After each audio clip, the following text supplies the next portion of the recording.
Okay, this is very important topic. Venous and lymphatic drainage of upper limb. It's usually an essay question. Okay, so it's very easy, also interesting. Also, let us start. Okay, now first we will do venous drainage of upper limb. Okay, so now when you talk about the venous drainage, we have superficial veins and then we have deep veins. Okay, superficial veins are the veins which are found within the superficial fascia. They will go and they will see whatever sky blue color is shown here, that is the superficial vein.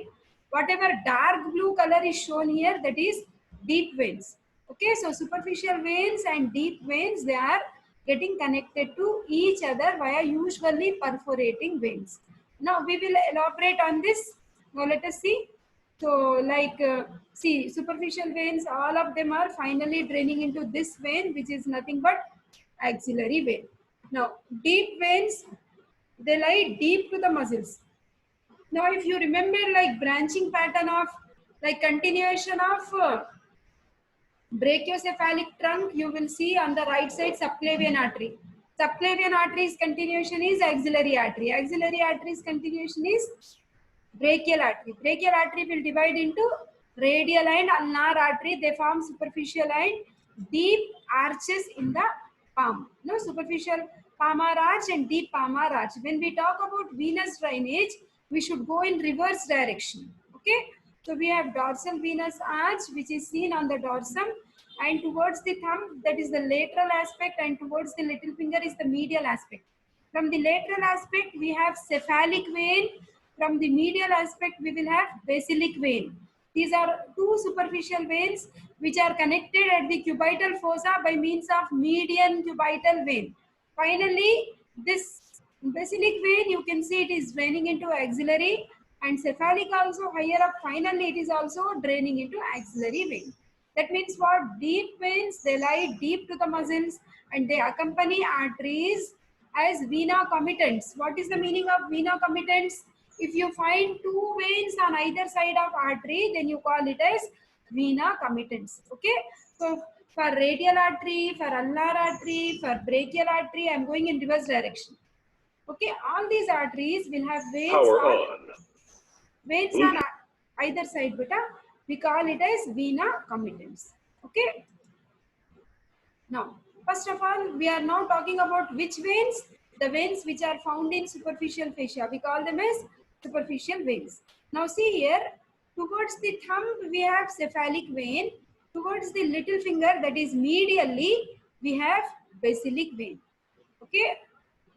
So like during my student life, one of my friend gave me a code like AC for our easy remembrance. Something A is something like anghota chap, something like that. A, C is cephalic, AC. To avoid confusion, certain codes like this will help us. AC will help us to remember, like towards lateral side we have cephalic and towards little finger we have basilic. Okay, beta?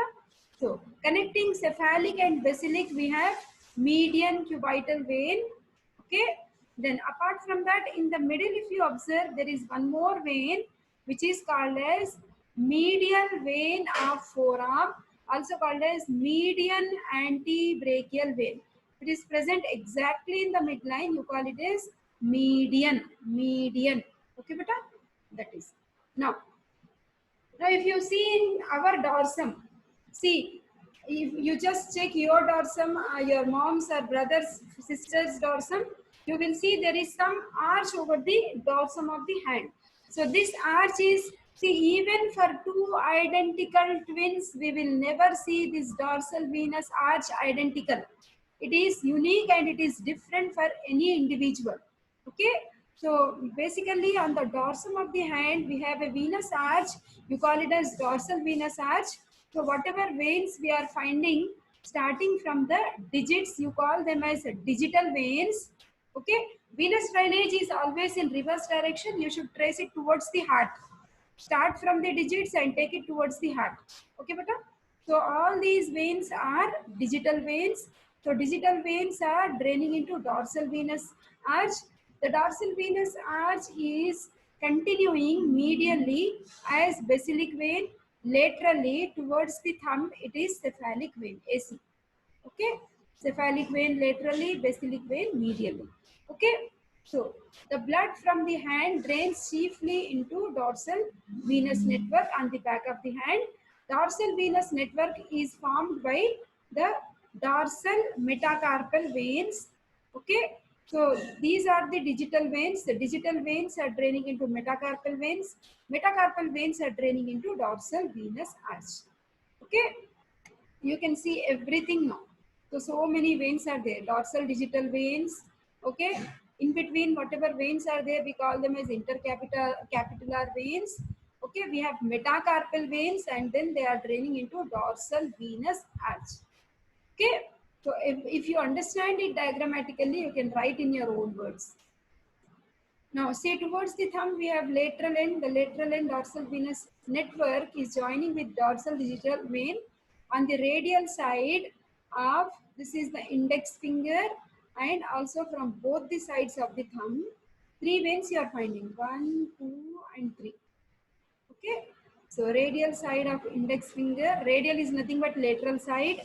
Okay, and radial and ulnar side of thumb, both of them are joining to drain into cephalic vein. Okay, at the medial end you will see how is this formed. From the ulnar side of this little finger, that is nothing but medial side of the little finger, it is joining the venous network, and finally it is continuing as basilic vein.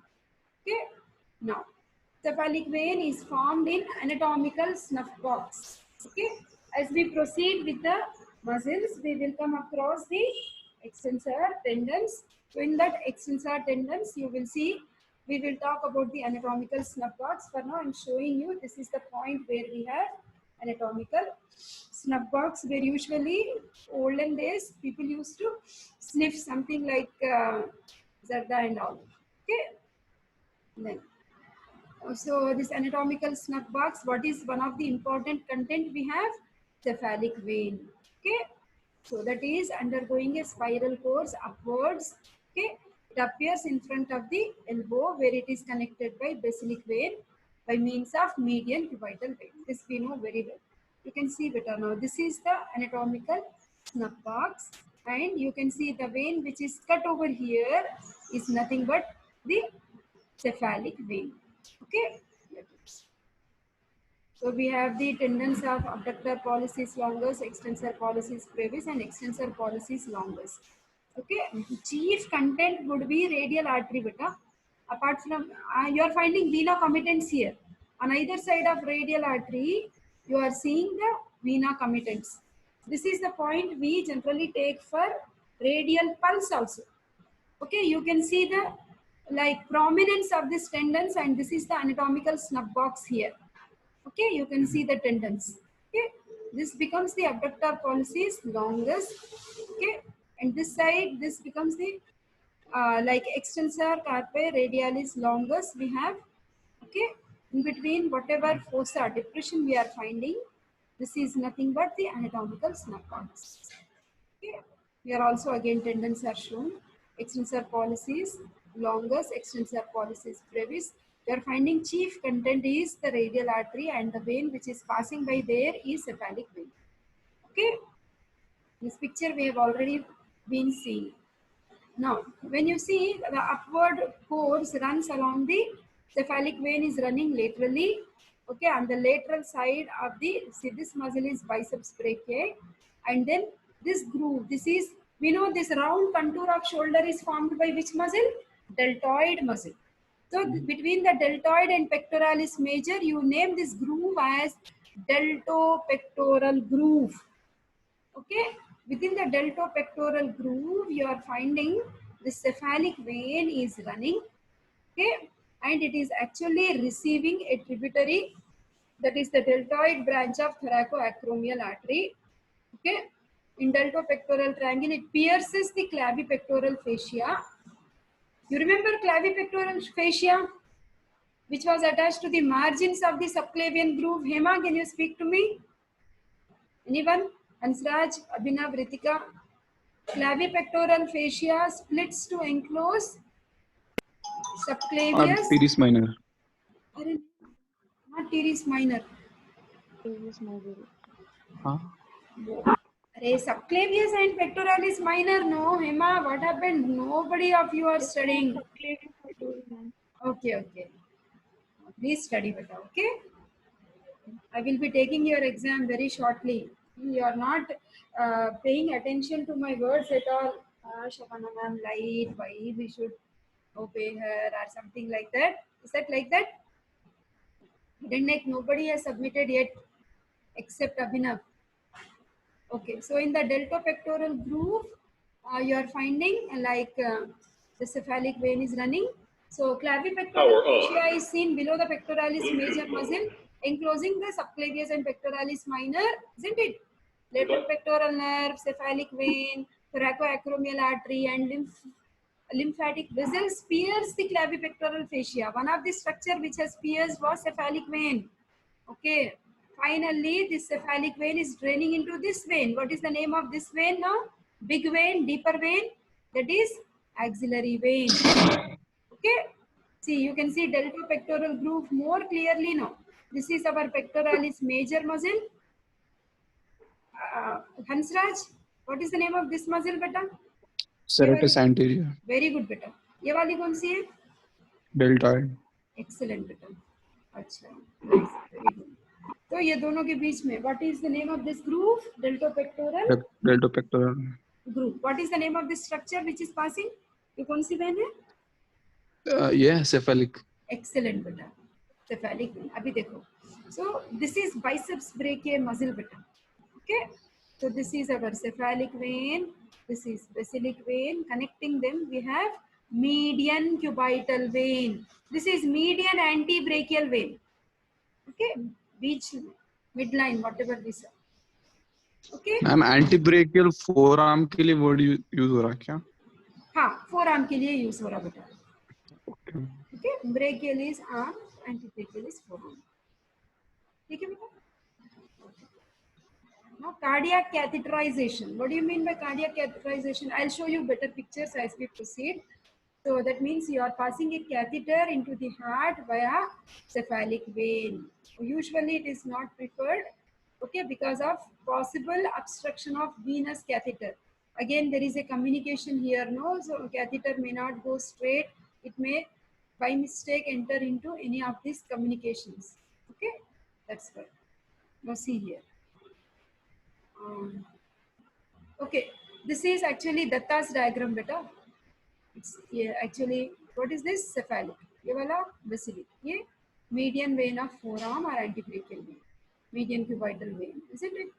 Finally, whether it is cephalic vein, a long course, or a basilic vein, both of them are draining into which vein? Axillary vein. Okay. Now, after finishing cephalic vein, now let us go to basilic vein. It begins from the ulnar side of the dorsal venous arch. Okay, it ascends along the medial side of the forearm in front of the medial epicondyle. It is connected to cephalic vein. We know this pretty well, median cubital vein. Okay, now we are talking about basilic vein now. Course, as we have done with cephalic, now this is basilic. So it is moving upwards along the, this is biceps brachiae muscle. So this is the medial border of biceps brachiae. It is moving up. Okay. Now then basilic vein is accompanied by vena committant subbrachial artery. That this will be.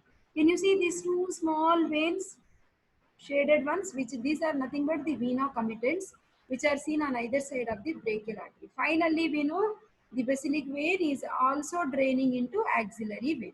Okay, beta? That is. So this is cephalic, this is basilic, this is median cubital vein. This is which muscle? Biceps brachiae. Towards medial side, we have basilic vein. Towards lateral side, we have cephalic vein. Okay, this is bicipital aponeurosis, this whitish extension. Okay, now can you see this catheter? How we can pass the cannula, the catheterization either through femoral vein. Okay, we can also take the route of the basilic vein. Okay, so cannulation, that is catheterization through basilic vein, is preferable because of it is continuous. It's not making an angle. That cephalic vein has taken a bend in deltopectoral groove, whereas basilic vein has a straight link. You go to the previous picture, you can see You cannot differentiate where axillary vein has started, in fact. Such continuation is there.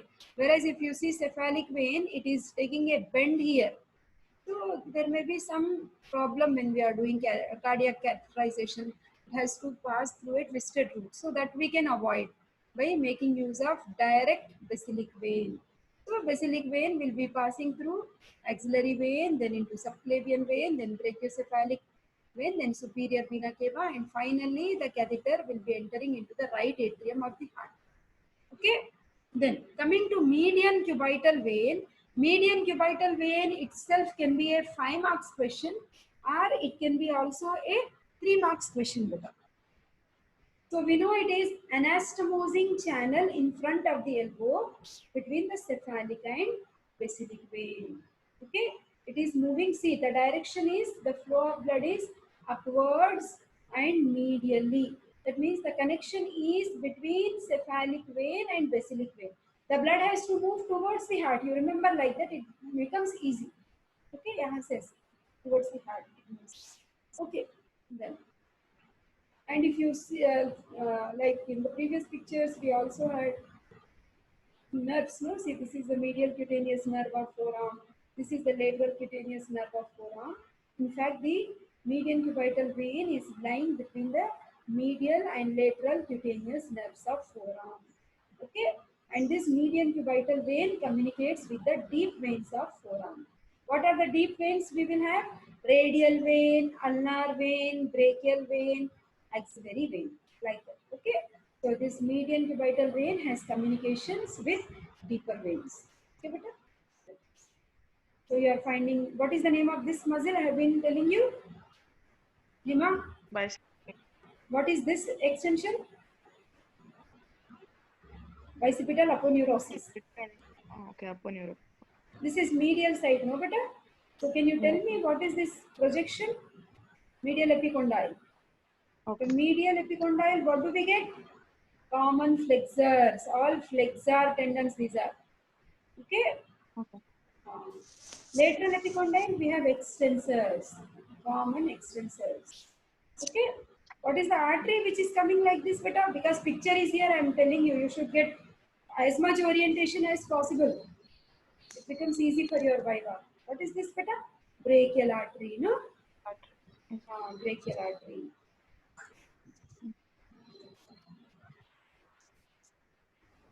Now, sometimes see here, this is the median cubital vein. So it is, as Hansraj was asking me, antebrachium is nothing but forearm.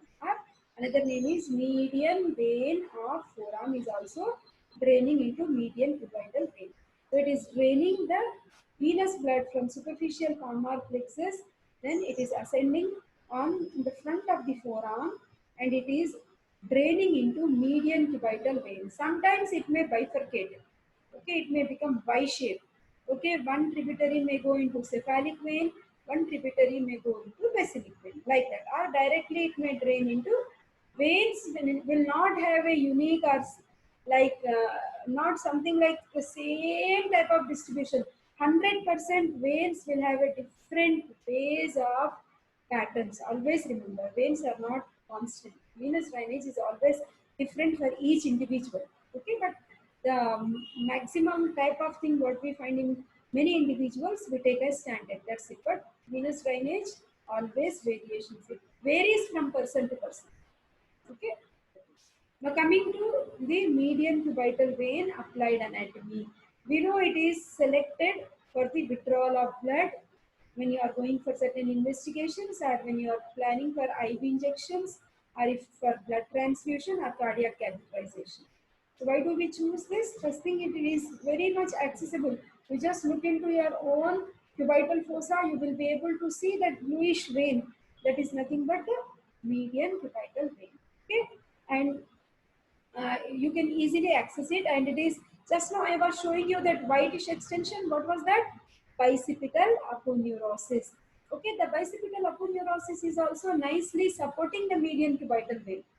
Okay, that's when you are puncturing, if the needle is going here and there also, will not be much harm, because it is well supported by bicipital aponeurosis, and it is well anchored to the deep veins by means of perforating veins, and hence it is not usually slipping down during the procedures, any of these procedures.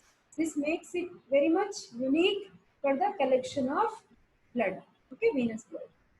Now, so after this, now see here, not only see what is the name of this vein better towards the thumb, cephalic.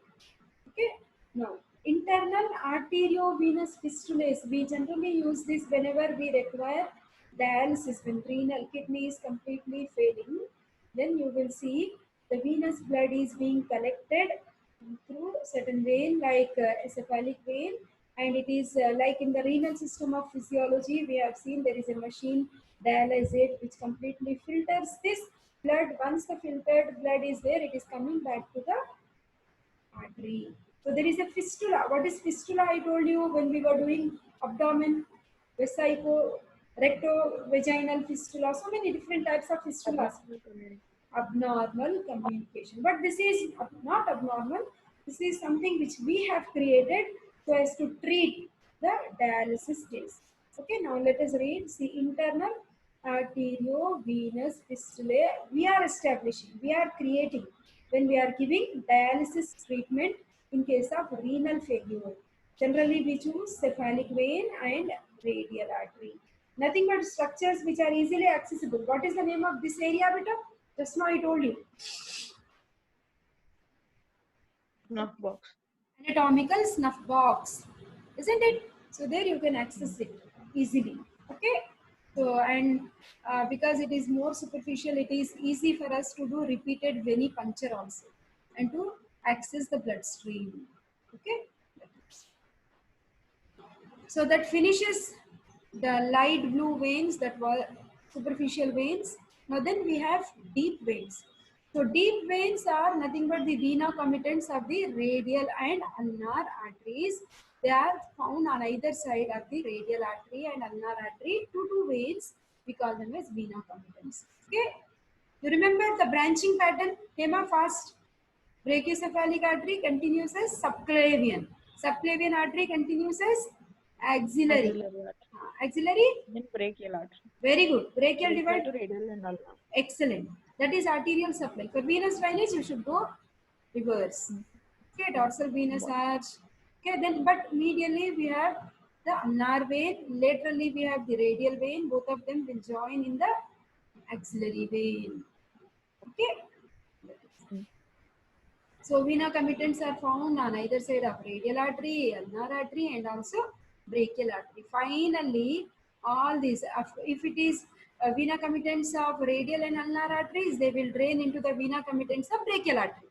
The vena committents of brachial artery, they will go and join into this dark blue one is axillary vein.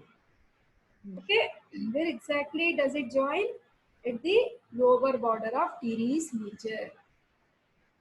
Okay, then axillary vein begins as the continuation of basilic vein at the lower border of teres major, runs through axilla, passes through its apex. Okay, finally we know axillary vein is continuing as what vein? Subclavian vein. Subclavian vein drains into which vein, Hema? Brachiocephalic. Excellent, beta. Brachiocephalic vein drains into which vein? Superior vena cava. Superior vena cava. Very good. Okay. Now coming to a clinical condition which is called as phlebitis. Inflammation of blood vessels is called phlebitis. Okay. Thrombophlebitis means what? If there is any blood clot, you call it as thrombophlebitis. Inflammation of veins is phlebitis. Most commonly, see, suppose if the person is taking repeatedly IV injections or IV fluids or some intervention because of dialysis, repeatedly if the veins are being exposed, obviously there is a risk of infection, and that condition is called phlebitis. Okay. So most commonly the superficial veins are inflamed. Okay, beta?